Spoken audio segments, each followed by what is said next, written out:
Jai Hind Insight Recipients, I welcome you all to part 2 of short current affairs series because इसमें हम सिर्फ वो पढ़ते हैं that comes in the examination. ठीक है, if CAT perspective से जो भी important है सिर्फ वो करेंगे. I know you've been waiting for it since quite a long time. I've been getting messages from you.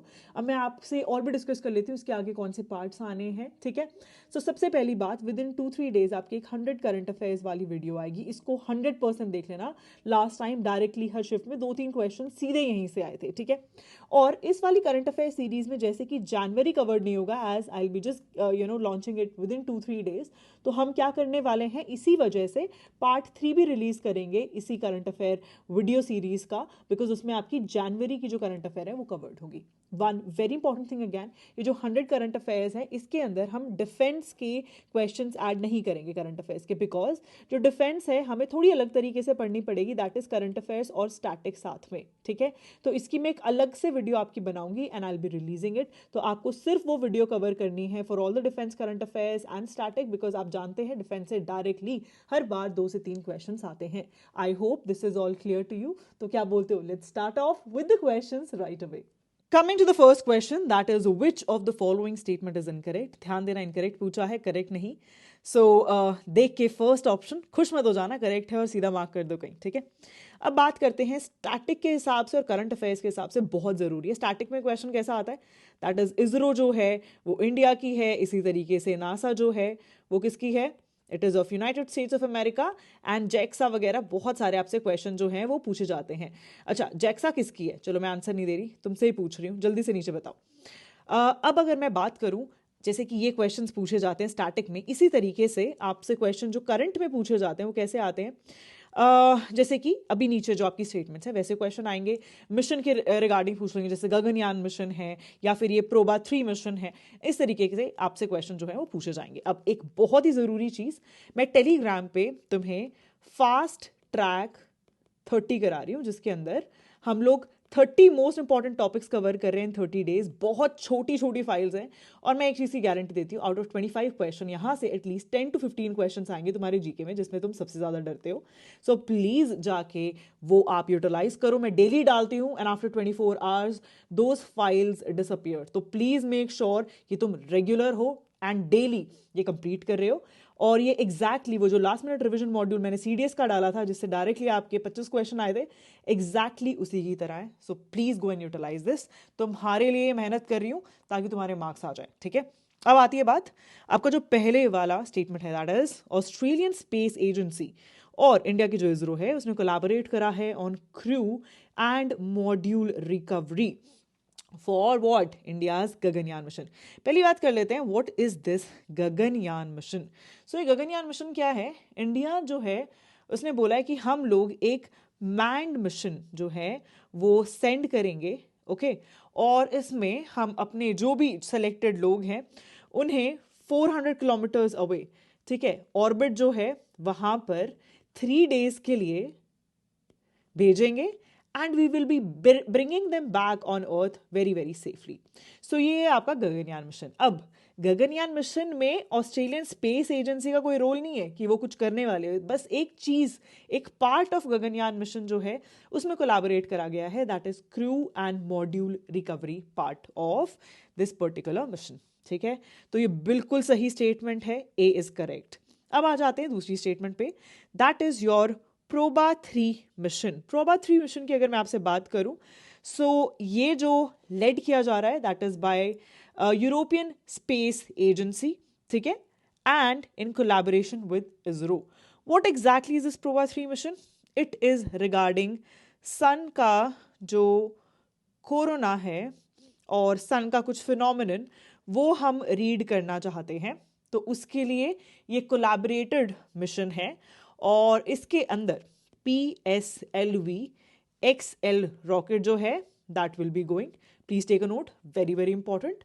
और इसके थ्रू क्या होने वाला है कि 2 जो सैटेलाइट्स हैं ना वो भेजी जाएंगी और उनको कुछ इस तरीके से सन के वहां अलाइन किया जाएगा कि आर्टिफिशियल एक्लिप्स जो है वो फॉर्म हो ऑन सन एंड इसके थ्रू सन का जो कोरोना है उसको ऑब्जर्व भी किया जाएगा और देखा भी जाएगा और एक्सप्लोर भी किया जाएगा. आ गई बात समझ. अब आती है बात निसार सैटेलाइट की, बहुत ही ज़्यादा ज़रूरी है। फर्स्ट ऑफ ऑल अगर मैं बात करूँ निसार की जो फुल फॉर्म है वो क्या है, so NISAR stands for NASA ISRO synthetic aperture radar. ठीक है, ये एक कोलैबोरेशन है बिटवीन इसरो एंड नासा, तो नाम से ही पता चल रहा है, of course it is right. तो ये तीनों की तीनों स्टेटमेंट जो है वो बिल्कुल सही है, तो इनकरेक्ट इसमें से कोई भी नहीं है, तो आंसर आपका क्या हो जाएगा, D, that is none of the above. The next question now is that is BRICS summit 2024 जो है, जिसका इस बार थीम रहा है strengthening multilateralism for just global development and security. अब प्लीज ध्यान देना, यहाँ ये जो जस्ट वर्ड है ना, इसका मतलब है बिना किसी भेदभाव के। ठीक है, बिना किसी भेदभाव के, ना कि सिर्फ। ये मतलब नहीं है कि सिर्फ ग्लोबल डेवलपमेंट और सिक्योरिटी, ये नहीं है इसका मतलब। ठीक है, सो वर्ड्स का जो मतलब है as per two sentence change होता है, तो प्लीज़ ये थोड़ा इंग्लिश के पर्सपेक्टिव से थोड़ा याद रखना। ठीक है, तो ये कहाँ अभी लेटली होस्ट किया गया है, दिस इज द क्वेश्चन। तो कहाँ पर होस्ट हुआ है अभी ये, it was hosted in Kazan Russia. As you know कि अगर मैं ब्रिक्स की बात करूँ आपसे, ब्रिक्स जो है Brazil, Russia, India, China and south Africa, these were the Nations. But अभी अगर मैं बात करूँ 2024 में, अभी इंक्लूजन रहा है of countries like Egypt, Ethiopia, ठीक है, ईरान, सऊदी अरेबिया, ठीक है, और आपका यूएई। ठीक है, तो याद रखना इन देशों को बहुत बहुत ज़्यादा ज़रूरी है, ब्रिक्स के मेंबर बने हैं। अब आपको ये ज़रूर पता होना चाहिए कि जो ब्रिक्स है उसका हेडक्वार्टर कहाँ है। हेडक्वार्टर कहाँ है इसका, शंघाई चाइना में इसका हेडक्वार्टर है, वेरी इंपॉर्टेंट। इसी के साथ आपको headquarters are extremely important of all the international organisations also, जैसे कि WTO है ना, उसके बाद United Nation, extremely important in perspective of your इफकैट एग्जाम। यूनाइटेड नेशन से क्वेश्चन आता ही आता है एग्जाम में, मैं आपकी जो वीडियोज हैं स्टार्टिंग की उसमें कवर करूंगी। ठीक है, अब आता है नेक्स्ट पार्ट, दैट इज अगला 2025 में जो ब्रिक्स समिट है वो कहाँ होने वाला है। So it is going to be none other than Rio de Janeiro, Brazil. ठीक है, तो ये आपका 2025 में है, और इसका जो आंसर 2024 का है that is Kazan Russia. Okay, चलो आपसे एक दो क्वेश्चंस पूछ लूं मैं।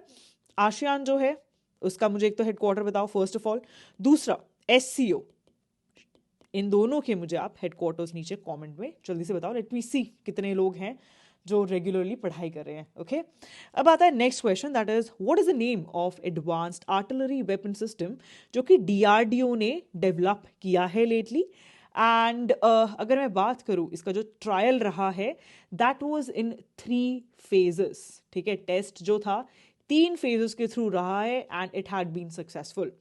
तो इसका जो आंसर है दैट इज व्हाट, पिनाका। अगर कभी भी आपसे क्वेश्चन पूछा जाता है दैट इज पिनाका जो है वो क्या है, तो it is an advanced artillery weapon system. Okay, अच्छा, स्मर्च भी बहुत ज़्यादा पूछा जाता है, स्मर्च क्या है जल्दी से नीचे कमेंट करो।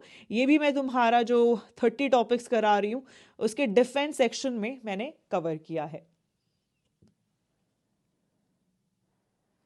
अब इसी के थ्रू ना एक और चीज़ मैं तुम्हें समझाना चाहूंगी, दैट इज मिसाइल सिस्टम। ठीक है, मिसाइल सिस्टम में जो क्वेश्चंस डेवलप होते हैं आपके एफकैट या CDS में, जो क्वेश्चंस आते हैं यूजुअली कैसे आते हैं, या तो मिसाइल का distribution on the basis of its launch, that is launch किस तरीके से कि सरफेस से एयर की तरफ करी है हमने, या फिर एयर से एयर, दैट इज आपने देखी होगी अभी फाइटर एयरक्राफ्ट के रिगार्डिंग मूवी आई है, राइट। तो फाइटर एयरक्राफ्ट एक से दूसरे पे डालेगा, what is that, it is air to air, surface से सरफेस पे भी जाती है। तो या तो इस बेसिस पे मिसाइल का डिस्ट्रीब्यूशन, उसके बाद एक होता है स्पीड के बेसिस पे distribution, that is speed of sound के कंपैरिजन में होता है, सबसोनिक है या फिर सुपरसोनिक है या फिर हाइपरसोनिक है, ऐसा क्वेश्चन आपसे आता है। या फिर क्वेश्चन आ जाएगा ट्रेजेक्ट्री बेस पे, कि ट्रेजेक्ट्री जो है उसकी या तो वो एक क्रूज मिसाइल होगी या फिर आपकी बैलिस्टिक मिसाइल होगी। ठीक है, थोड़ा सा लॉन्च के बेसिस पे बता दूं तुम्हें, जल्दी से बताओ। तो लॉन्च के बेसिस पे ना आपकी जो डिवाइडेड है, सबसे पहले हम बात कर लेते हैं आपकी पृथ्वी, अग्नि और ब्रह्मोस। ठीक है, ब्रह्मोस जो है बहुत सारे वेरिएंट आ चुके हैं इसके, तो ये सारी की सारी आप याद रखना सरफेस से सरफेस है। ठीक है, पृथ्वी जो थी और अग्नि, आग भी अपनी कहाँ पे है, ऑन द ग्राउंड इटसेल्फ, और पृथ्वी क्या है, of course it is ground, तो ऐसे याद रख लेना, सरफेस से सरफेस पे है। उसके बाद आता है सरफेस से एयर, मतलब अगर कोई एरियल टारगेट है उसे हिट करना है, तो आकाश, नाम से पता चल रहा है आकाश, ठीक है। और MRSAM, ठीक है, MRSAM, जिसकी फुल फॉर्म क्या है, medium range surface to air missile, okay.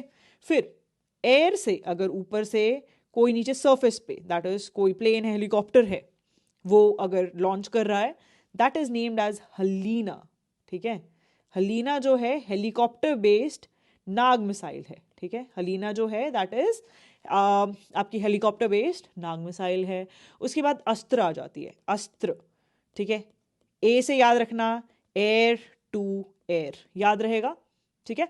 उसके बाद शिप टू शिप भी आती है ना। शिप टू शिप कौन सी है, अभी मैंने आपको बताया था ना, ब्रह्मोस, बहुत जगह देखोगे आप, BrahMos is also ship to ship. और इसके साथ साथ आपने देखा होगा Su-30 में आज की डेट में है, तो एयर टू सरफेस भी है आज की डेट में, जो आपकी ब्रह्मोस मिसाइल है, ओके। उसके बाद आपको बराक 8 के बारे में पता होना चाहिए। बराक 8 जो है ये शिप से एयर वाली मिसाइल है, ठीक है। सबमरीन से जो लॉन्च होने वाली मिसाइल है उसका नाम क्या है, K-15 है। और इसके साथ साथ मैं आपको बैलिस्टिक मिसाइल और क्रूज मिसाइल भी बताना चाहूंगी। तो बैलिस्टिक में जैसे आपकी अग्नि आ जाती है और पृथ्वी आ जाती है, ठीक है। और जो क्रूज है आपकी, इसमें क्या क्या आ जाता है, निर्भय आ जाता है, ब्रह्मोस आ जाता है, और जिरकन, जिरकन कौन सी है, रशियन है ये एक मिसाइल, ठीक है, ये भी आ जाती है, ओके। इसके अलावा जो और हैं, अभी मैं डिफेंस की करंट अफेयर्स की बनाऊंगी, जिसमें साथ साथ स्टैटिक भी पढ़ाऊंगी, तो उसमें आपकी कवर करा दूंगी, ठीक है। प्लीज याद रखना, ये जितनी चीजें बताई हैं साथ के साथ आपको याद भी हो गई होंगी अब तक। Coming to the next question now, that is what is the name of the world's first wooden satellite? First who is who type of question बहुत जरूरी हो जाते हैं। इसका आंसर जो है that is LignoSat first of all. और इस मिशन को जो लॉन्च किया गया है that is via a SpaceX mission, जिसके थ्रू इस सैटेलाइट को कहाँ पे ले जाया गया है, it has been taken to International Space Station. And this is basically ये जो लिग्नोसैट आपकी फर्स्ट वुडन सैटेलाइट है, this is a collaboration between Japan Kyoto University and Sumitomo Forestry. तो याद रखना समवेयर रिलेटेड टू जापान, ठीक है, star mark कर लो। और ये जो लिग्नोसैट है ये बना है आपका हनोकी वुड से, ठीक है, हनोकी वुड। तो इसके थ्रू टेस्ट किया जा रहा है कि how exactly it is, can it be utilized further, because ये काफ़ी ड्यूरेबल है first of all. And LignoSat के थ्रू हम एक रिन्यूएबल जो रिसोर्स है उसको यूज करने की कोशिश कर रहे हैं for the space missions. Because अगर हम कभी भी long term human space settlement की बात करें, human space settlement, we will need something like this, as you know कि क्लटर जो है हम अब स्पेस जो है उसमें भी फैलाने लग गए हैं, ठीक है, याद रहेगा। चलो नेक्स्ट आ जाते हैं हम लोग, that is which of the following country will host national pavilion at COP29 in Baku to showcase its climate leadership and solution। तो इसके थ्रू एक चीज तो क्लियर हो गई है कि जो COP29 है वो कहाँ पर हुआ है अभी lately, it is in Baku, that is Azerbaijan, ठीक है। अब अगर हम बात करें द कंट्री जिसने होस्ट किया है नेशनल पवेलियन, देख लेना नेशनल पवेलियन की बात हो रही है, COP29 नहीं, COP29 तो बाकू में हुआ है अजरबैजान में। सो नेशनल पवेलियन जो है व्हाट एग्जैक्टली इट इज, तो ये बेसिकली एक इनिशिएटिव है फ्रॉम यूएई साइड, तो इसका आंसर जो जाएगा दैट इज यूएई। इसमें क्या किया जा रहा है कि यूएई अपनी कमिटमेंट शो कर रहा है to address the kind of climate change that is happening through its various initiative, जिसके अंदर उसने क्लाइमेट फाइनेंस करके एक चीज़ जो है उसको स्टार्ट किया है, साथ के साथ डीकार्बनाइजेशन, ठीक है, ये चीज़ स्टार्ट हुई है। तो वेरियस इनोवेटिव सॉल्यूशंस हैं जिसके थ्रू बात की है यूएई ने, ठीक है। इसके साथ साथ आपको पता होना चाहिए कि जो COP30 अभी 2025 में होस्ट होने वाला है, ये कौन सी कंट्री में होस्ट होगा, it will be in Brazil, ठीक है, याद रहेगी ये सारी चीज। Coming to the next question now, that is World Science Day for Peace and Development, जो हर साल सेलिब्रेट किया जाता है। इस बार उसकी जो थीम रही है that is why science matters, engaging minds and empowering future, ठीक है। सो स्टार मार्क कर लेना एक तो ये चीज़। उसके बाद जो वर्ल्ड साइंस डे है ये फर्स्ट टाइम कब सेलिब्रेट किया गया था? It was celebrated in 2001 and ये डिक्लेयर किसने किया था? यूनेस्को ने। Now all the days are very very important और उनकी थीम बहुत ज़रूरी हो जाती हैं। जो भी कोई इंटरनेशनल ऑर्गेनाइजेशन ने डिक्लेयर करा है जैसे United Nation, UNESCO, so they get very very important. Please please take a special note to it, है ना। उसके अलावा इतने ज़्यादा ज़रूरी नहीं है। जैसे आपको पता होना चाहिए कि जो एनवायरनमेंट डे है वो कौन सी डेट को सेलिब्रेट किया जाता है, इस बार उसकी थीम क्या रही, या कुछ इस तरीके के जो क्वेश्चंस हैं। ओके, तो अगर बात करें वर्ल्ड साइंस डे की, वो हर साल नवंबर 10 को सेलिब्रेट किया जाता है। Please star mark it. Coming to the next question now, that is कौन सा स्टेट है जिसने ट्रैजिक डेथ देखी है of 10 elephants, and it was very much in news because एक बहुत इंपॉर्टेंट चीज़ पता चली है इसके थ्रू। ऑल्सो एज यू नो कि जितने भी टाइगर रिजर्व्स है या फिर कोई भी नेशनल पार्क है, ये क्वेश्चन एग्जाम में पूछा जाता है, करंट बेस्ड काफ़ी ज़्यादा आता है। So please take a note कि बांधवगढ़ टाइगर रिजर्व जो है वो कौन से स्टेट में है, ठीक है।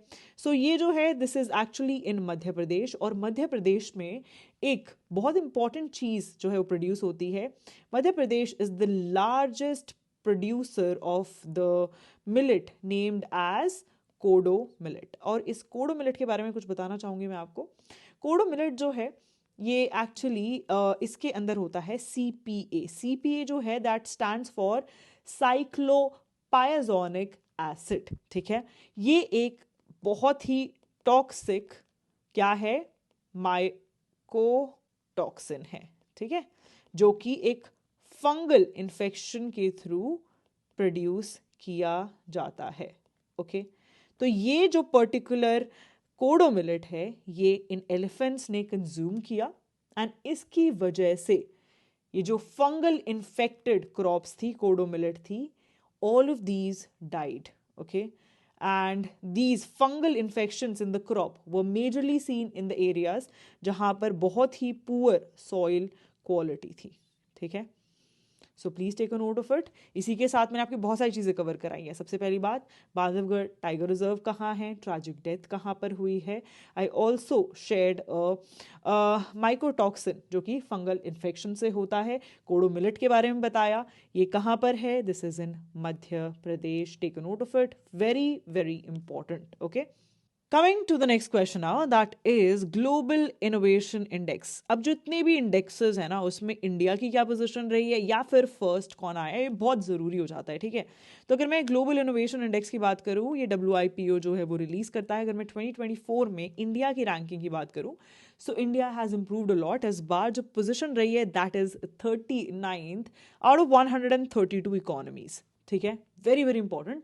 एंड इंडिया की ग्रोथ काफ़ी सेक्टर्स में देखी गई है, जैसे कि ह्यूमन कैपिटल, रिसर्च, इंफ्रास्ट्रक्चर, उसके साथ साथ मार्केट की जो सोफिस्टिकेशन है इंडिया की, उसके साथ साथ business sophistication of India, all of these things India has improved a lot, काफ़ी ग्रोथ देखी गई है। नेक्स्ट आपको एक और चीज़ पता होनी चाहिए, that is global hunger index. अगर मैं आपसे ग्लोबल हंगर इंडेक्स की बात करूं, और अच्छा हाँ एक और, हेनले का जो पासपोर्ट इंडेक्स है that is also very very important. So Henley Passport Index 2024, तो दोनों की एक बार बात कर लेते हैं। So out of total 127 countries in global hunger index, India की आपको पता है क्या पोजीशन रही है इस बार? It had been 105। Think of it, क्या बुरी कंडीशन है। थोड़ा और एक्सप्लेन करने की कोशिश करती हूँ। इंडिया जो है वो अभी सीरियस हंगर कैटेगरी में आता है। When I talk about India, India का GHI जो स्कोर रहा है दैट इज जस्ट 27.3। इसको थोड़ा और एक्सप्लेन करती हूँ। इंडिया की जो 13.7% पॉपुलेशन है, this is completely under nourish. जो नरिशमेंट रिक्वायर्ड है वो तो छोड़ो, बिल्कुल कुछ ही नहीं मिल रहा है, बहुत ही अंडर नरिश्ड है। इसके साथ साथ अगर मैं चाइल्ड माल न्यूट्रिशन की बात करूँ, तो इसमें जो भी इंडिया की पॉपुलेशन है उसमें 35.5% बच्चे जो हैं वो स्टंटेड ग्रोथ कैटेगरी में आते हैं। 18.7 जो है they come under wasted category, और 2.9% चाइल्ड मोर्टालिटी, मतलब जो बच्चे हैं because of lack of nutrition they are dying, ठीक है। तो that is why please take a note of it, बहुत ज़्यादा ज़रूरी हो जाता है। और हमारे आसपास के जो देश है, दैट इज़ बांग्लादेश, नेपाल, श्रीलंका, उनके हमारे कंट्री के कंपैरेटिवली बेटर कंडीशन है, तो उनको मॉडरेट लेवल पे रखा गया है। वेयर एज इंडिया की अगर मैं बात करूँ, दैट इज़ सीरियस, ठीक है। याद रहेगा ग्लोबल हंगर इंडेक्स। चलो नेक्स्ट अब हम एक बार जल्दी से डिस्कस कर लेते हैं Henley Passport Index. So India की इस बार जो रैंक रही है दैट इज़ 84, ठीक है, हेनले पासपोर्ट इंडेक्स में। और इंडिया को 58 कंट्रीज़ में वीज़ा फ्री एक्सेस जो है वो प्रोवाइड किया गया है। And this particular rank is out of how many, total 194 countries जिन्हें देखा गया है। और टॉप मोस्ट पे कौन सी कंट्री रही है? सिंगापुर। याद रखना, वेरी वेरी इंपॉर्टेंट, सिंगापुर जो है it enjoys access to total 195 countries. इस रीजन की वजह से it is on the top rank, ठीक है। Coming to the next question now, Indian space mission कौन सा है जो इक्विप्ड है आज की डेट में with VELC, that is visible emission line coronagraph, ठीक है। और ये जो मिशन है इसका एक आपको छोटा सा आइडिया दे देते हैं, this is to observe the sun. तो इसका आंसर क्या है जल्दी बताओ। The answer for the same is Aditya L1 mission, very very important. और ये इंडिया का एक पायनरिंग वेंचर है जिसके थ्रू हम स्टडी करने वाले हैं सन को from a very unique point, जो कि ऑलमोस्ट 100 कह रही 1.5 मिलियन किलोमीटर्स अवे है फ्रॉम द अर्थ, ठीक है। और ये जो VELC है इसका काम क्या है, ये इस तरीके से डिज़ाइन किया गया है ताकि जो सन का हमें atmosphere that is corona observe करना है वो हम इसके थ्रू इजीली ऑब्जर्व कर सकें, ठीक है। याद रहेगा। चलो नेक्स्ट आ जाता है मेजर रैलिंग नाउ, जिनको बॉब भी बोला जाता है। इनका एक म्यूजियम है जो अभी लेटली हमारे इंडिया के जो डिफेंस मिनिस्टर हैं उन्होंने इनॉग्रेट किया। अच्छा जल्दी से ना नीचे कमेंट करो, who is defence minister of India, ठीक है। तो किस लिए ओपन किया गया है? Because of his bravery. जो बॉब हैं इनको ऑनर करने के लिए, बिकॉज इन्होंने काफ़ी ब्रेवरी और डिप्लोमेसी शो करी ड्यूरिंग द टाइम जब इंडिया के नॉर्थ ईस्टर्न बॉर्डर्स जो हैं उनको शेप किया जा रहा था, ठीक है। और ये जो म्यूज़ियम है ये एक इनका बॉब का एक काफ़ी इम्पॉर्टेंट पाइवटल रोल जो है वो शो करने की कोशिश कर रहे हैं इन सिक्योरिंग तवांग फॉर इंडिया, ठीक है। तवांग जो है आज की डेट में इंडिया के पास जो है उसका काफ़ी हद तक क्रेडिट इनके पास जाता है, ठीक है, ड्यूरिंग 1951। एज यू नो कि उस टाइम पे चाइनीज़ एनक्रोचमेंट चल रही थी 1951 की अगर मैं बात करूँ, टूवर्ड्स तिब्बत, एंड पोटेंशियल जो बॉर्डर रीअलाइनमेंट किया गया था, it was around the very similar time, okay. So इनकी ब्रेवरी के रिगार्डिंग ये खोला गया है समवेयर इन अरुणाचल प्रदेश और तवांग से रिलेटेड है। सो प्लीज़ थोड़ा स्टार मार्क कर लेना 1951, ओके। ऑल्सो मैं जितने भी आपसे क्वेश्चंस पूछ रही हूँ ना, प्लीज़ टेंशन मत लेना। नीचे जो कमेंट है ना उसमें जो बच्चा रेगुलर है, आई नो बहुत सारे तुम रेगुलर हो टेलीग्राम पे, तो उनकी मैं कमेंट जो है वो पिन कर दूंगी। सो प्लीज़ जाके आंसर चेक कर लेना। ये मत सोचना कि मैम आखिरी में इतने क्वेश्चंस क्यों पूछ रहे हो, इसलिए पूछ रही हूँ बिकॉज मैं टेलीग्राम पे तुम्हें ऑलरेडी सारी चीज़ें करा चुकी हूँ, ठीक है। हम नवंबर से ऑलरेडी कर रहे हैं ये सब चीज़ें। अगर आप लेट हैं तो कोई बात नहीं, अपने दोस्त जो रेगुलर रहे हैं तुम्हारे उनके जाके एक बार कमेंट्स देख लेना, तुम्हें भी थोड़ा फायदा हो जाएगा, okay. The next question now is regarding the festival. देखो फेस्टिवल में जैसे कि आपका हॉर्नबिल होता है या फिर कोई भी अलग अलग स्टेट्स के जितने भी इंपॉर्टेंट फेस्टिवल है बहुत ज़्यादा ज़रूरी हो जाता है, क्वेश्चन आता ही आता है, ठीक है। ये मैंने ऑलरेडी स्टैटिक पोर्शन में आपका कवर कराया हुआ है, प्लीज़ अच्छे से पढ़ लेना जो भी बैच स्टूडेंट्स हो। ऑल्सो टेलीग्राम पे भी कवर कराया है। तो इगास बरवाल बोला जाता है इसे, या फिर बुद्धि दिवाली भी बोला जाता है, या फिर हर बोधनी एकादशी भी बोला जाता है। बाय चांस अगर मैंने गलत प्रोनाउंस किया है, नीचे जल्दी से कमेंट कर दो इस स्टेट के लोग कि इसे एग्जैक्टली प्रोनाउंस कैसे करते हैं, ठीक है। तो ये जो स्टेट है दैट इज़ उत्तराखंड, ओके। याद रखना, वेरी वेरी इंपॉर्टेंट। अब इसके थ्रू क्या गढ़वाल रीजन के जो भी लोग हैं वो शोकेस करते हैं end of Vishnu's 4 month rest period, और इसके थ्रू वो क्या दिखाना चाहते हैं, they talk about species beginning. और ये यूजुअली दिवाली के 11 दिन बाद जो है वो सेलिब्रेट किया जाता है, ठीक है। और इस सेलिब्रेशन में बहुत सारी चीज़ें होती है, जैसे कि फोक हेरिटेज जो है वो सेलिब्रेट किया जाता है, अलग अलग कम्युनिटी साथ में आके ट्रेडिशनल प्रैक्टिसेस करती हैं। सो that's why it is very very important, okay. उसके बाद आ जाते हैं अगला क्वेश्चन, दैट इज़ रेंज पूछी गई है इस पर्टिकुलर मिसाइल की, that is long range land attack cruise missile. ध्यान देना, क्रूज मिसाइल है ये तो खुद ही पता चल गया तुम्हें, और लॉन्ग रेंज भी है। तो LRLACM ये जो है, this is actually one of the variants of what, निर्भय मिसाइल। निर्भय मिसाइल का ये एक वेरिएंट है जो कि भी टेस्ट फायर किया गया है by DRDO through Odisha's coast. यहाँ पे एक मोबाइल प्लेटफॉर्म है, उसके थ्रू ये किया गया है टेस्ट। सो इसका जो रेंज है that is 1000 kilometres. Very very important, I feel this question can surely come up in the examination, ठीक है।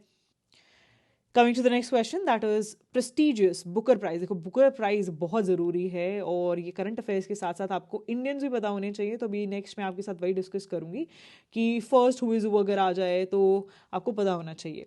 तो बुकर प्राइज जो इस बार दिया गया है, this had been given for the novel that is Orbital, ठीक है।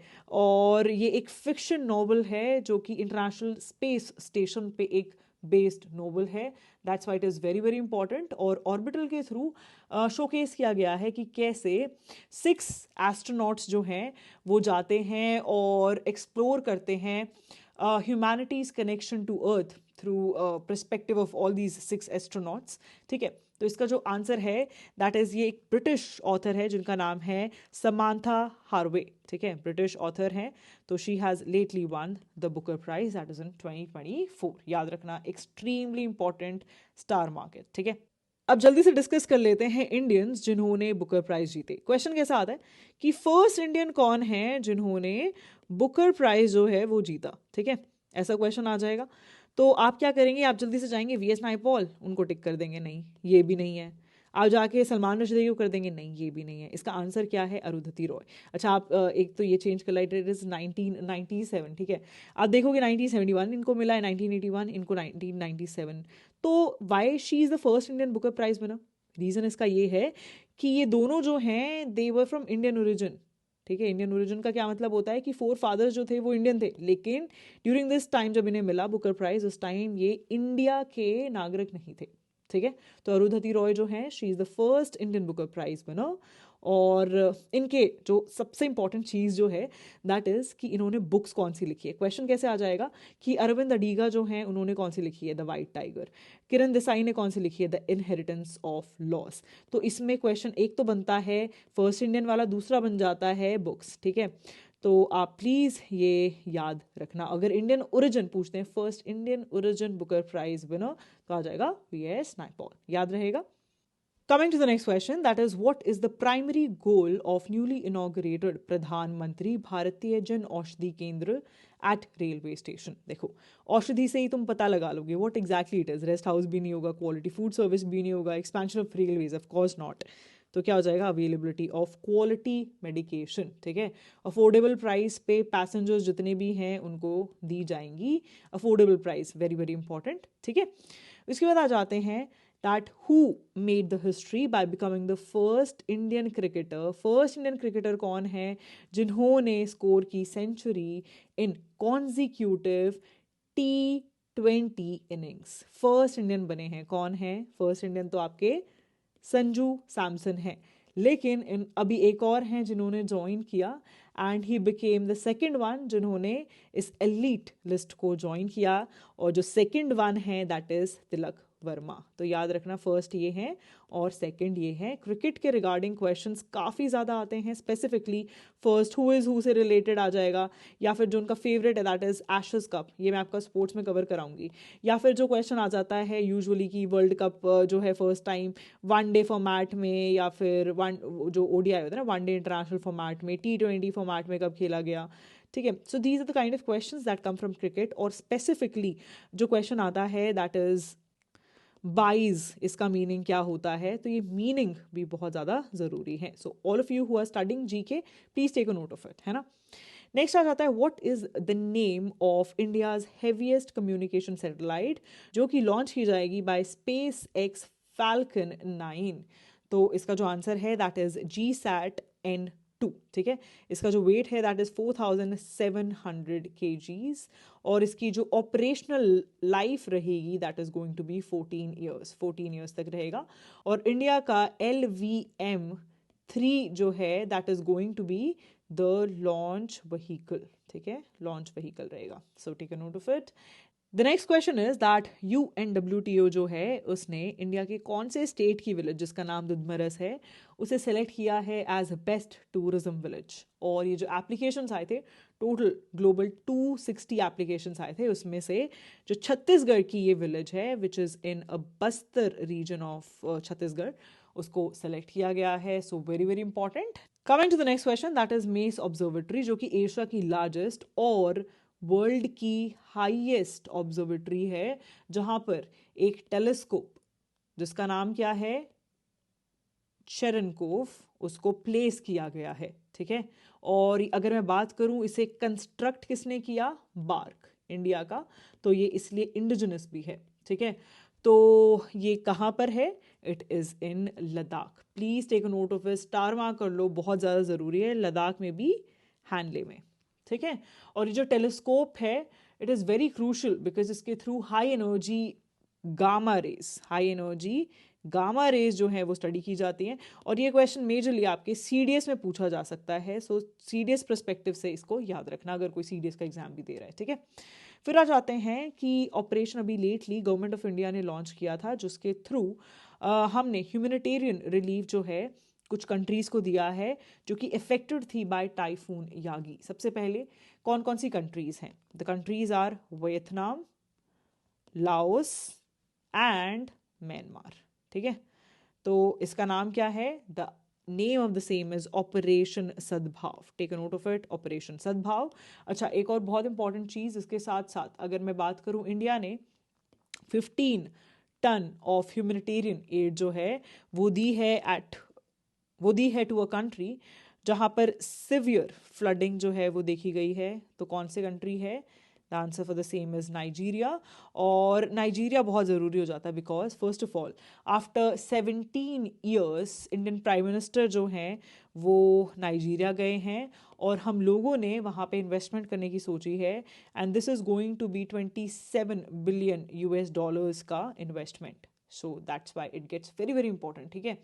तो आपको नाइजीरिया की जो कैपिटल है वो पता होनी चाहिए. जल्दी से नीचे कैपिटल बताओ. Country and the capitals are very very important. ठीक है, एग्जाम में क्वेश्चन आता है.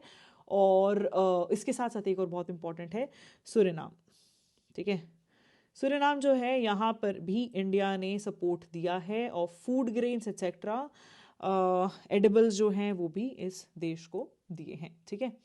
उसके बाद the next question is this, जिसका अभी अभी मैंने तुम्हें आंसर दिया. जल्दी से इसका नीचे आंसर जो है वो कमेंट करो कि नाइजीरिया है, सुरिनाम है, जमाइका है या फिर गुआना है. ठीक है.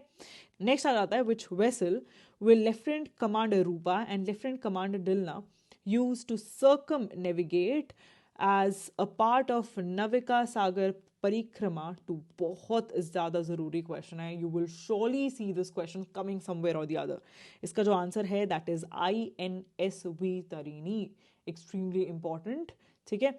नेक्स्ट जो क्वेश्चन है दिस इज रिगार्डिंग कौन सी कंपनी जो है उसको डेजिग्नेट किया गया है as 14th Maharatna central public sector enterprise in India. कौन सी बनी है, अरे नन अदर देन HAL. और अगर मैं बात करूँ महारत्ना कंपनीज क्या होती है, इनके पास बहुत सारी पावर्स आ जाती है. पहली बात, ये बनते कैसे हैं. फर्स्ट ऑफ ऑल इनका जो एवरेज एनुअल टर्नओवर होना चाहिए that should be more than 25,000 crore. ठीक है. नेट वर्थ जो है 15,000 करोड़ एटलीस्ट होनी चाहिए. और इनका जो नेट प्रॉफिट है वो कॉन्जिक्यूटिवली 3 साल 5,000 करोड़ से ज़्यादा होना चाहिए. ठीक है. तो ये सारे क्राइटेरिया HAL ने फुलफिल करे. और अब आज की डेट में HAL 15% इन्वेस्ट कर सकता है of its net worth in projects, कोई भी प्रोजेक्ट में. और अगर किसी फॉरेन वेंचर में इन्वेस्ट करना चाहता है तो 5,000 करोड़ जो है वो इन्वेस्ट कर सकता है. So this is what Maharatna company, इसका प्रिविलेज होता है महारत्न कंपनी के पास ये वाला. ठीक है. अच्छा, इसी के साथ एक और बहुत इंपॉर्टेंट चीज़, 2026 के कॉमनवेल्थ गेम्स कहाँ होंगे, जल्दी से नीचे कमेंट करो. और खेलो इंडिया यूथ गेम्स जो हैं ये कहाँ पर होंगे. इसके साथ साथ खेलो इंडिया पैरा गेम्स भी होस्ट होने वाले हैं 2025 अप्रैल में. पता है कि नहीं पता, चलो ये तो हैं, ये होंगे बिहार में. ठीक है. और 2026 का जो कॉमनवेल्थ गेम है ये होने वाला है ग्लासगो स्कॉटलैंड में. ठीक है. Glasgow Scotland very important. और इससे पहले 12 ईयर्स पहले यहाँ पर कॉमनवेल्थ गेम जो हैं वो होस्ट किए गए थे, तो that's why it gets important. ठीक है, दैट इज़ 2014 में, याद रखना ये 2014 में। सो इसी के साथ I will just bid you all a goodbye. I hope आपको इस पार्ट 2 में काफ़ी मज़ा आया होगा। इन केस पार्ट 1 अभी तक भूल चुके हो, जाके प्लीज़ एक बार जल्दी से वो रिवाइज कर लेना। ऑल्सो टेलीग्राम ज्वाइन करना बिल्कुल मत भूलना, ठीक है, बिकॉज जो तुम्हें फ़ायदा वहाँ मिलने वाला है ना वो कहीं नहीं मिलेगा। साथ के साथ मेरी कुछ यूट्यूब की बहुत इंपॉर्टेंट अब लास्ट मिनट रिविजन वीडियोज़ आएंगी, उन सारी वीडियोज़ को देख लेना, तुम्हें काफ़ी फ़ायदा मिलेगा अपने एफकैट एग्जाम में। And you will thank me later after your AFCAT exam if you will utilize this and if you want to work smart, we as Insight SSB are always there with you. Also, if you want to join the crash course, you still have time. Please make sure that आप crash course जो है वो Insight SSB app जो कि description box में जिसके detail हैं उसके थ्रू ज्वाइन कर लें, ठीक है। So all the best, keep working smart and I am sure वो कंग्रेचुलेशंस वाला मैसेज ना एफकैट का दूर नहीं है, you will surely get it.